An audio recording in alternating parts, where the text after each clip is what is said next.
Tollywood super star Mahesh Babu నటిస్తున్న ప్రతిష్టాత్మక 25వ cinema మహర్షి official teaser ఎట్టకేలకు వచ్చేసింది. భారీ అంచనాల నడుమ యూట్యూబ్ లో రిలీజ్ అయిన టీజర్ అంచనాలను మించే విధంగా ఉందనే చెప్పాలి. Devi Sri Prasad background score ultimate లెవెల్లో ఉండటం Mahesh Babu running scenes teaser కి మెయిన్ హైలైట్ గా నిలిచాయని చెప్పవచ్చు. ఇక 2 డైలాగ్స్ పెట్టిన డైరెక్టర్ 2 డైలాగ్స్ తోనూ ఆకట్టుకున్నాడు. సక్సెస్ కి ఫుల్ స్టాప్స్ ఉండవు, కేవలం కామాలు మాత్రమే ఉంటాయంటూ ఒక డైలాగ్, నాకు ప్రాబ్లం ఉంది సార్, ఎవరైనా నువ్వు ఓడిపోతావంటే గెలిచి చూపడం నాకు అలవాటు అంటూ మహేష్ బాబు చెప్పిన 2 డైలాగ్స్ టీజర్ కి మెయిన్ హైలైట్ గా నిలిచాయి. ఈ 2 డైలాగ్స్ తో పాటు visuals, background score, cinematography teaser కి బిగ్గెస్ట్ ప్లస్ పాయింట్ గా నిలిచాయని చెప్పాలి. ఓవరాల్ గా టీజర్ సినిమాపై ఉన్న ఎక్స్పెక్టేషన్స్ ను భారీగా పెంచేసింది. మహేష్ బాబును సరికొత్త లుక్ లో చూడాలని కోరుకునే అభిమానులకు ఈ సినిమాలో గడ్డం మరియు మీసంతో కనిపించిన మహేష్ బాబు లుక్స్ కొద్ది వరకు డిఫరెంట్ గా అనిపించి మెప్పించాయని చెప్పవచ్చు.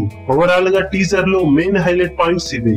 ఇక మైనస్ పాయింట్ల విషయానికి వస్తే, కొద్దిగా శ్రీమంతుడు సినిమా మరో డిఫరెంట్ కాన్సెప్ట్ తో తెరకెక్కినట్లు టీజర్ లో కనిపించడం కొద్ది వరకు మైనస్ పాయింట్. అదొక్కటి తప్పితే టీజర్ మొత్తం అంచనాలను మించే విధంగా ఉందనే చెప్పాలి. ఇక యూట్యూబ్ లో సినిమా టీజర్ నెలకొల్పే రికార్డులు ఏ విధంగా ఉంటాయనేది ఆసక్తికరంగా మారింది. మరి 24 గంటల్లో మహేష్ బాబు అభిమానులు ఈ సినిమా టీజర్ తో ఎలాంటి రికార్డులను నమోదు చేస్తారో చూడాలి. ఈ వీడియో మీకు నచ్చినట్లయితే లైక్ చేయండి, షేర్ చేయండి, ఛానల్ ను సబ్స్క్రైబ్ చేయడం మర్చిపోకండి. ఏ చిన్న అప్డేట్ ను మిస్ అవ్వకూడదు అనుకుంటే బెల్ ఐకాన్ ని ప్రెస్ చేయండి. లేటెస్ట్ న్యూస్ కోసం మా ఛానల్ ని సబ్స్క్రైబ్ చేయండి. అప్డేట్స్ వెంటనే రావడానికి బెల్ ఐకాన్ ని ప్రెస్ చేయండి. లైక్, కమెంట్ మరియు షేర్ చేయడం మాత్రం మరవకండి.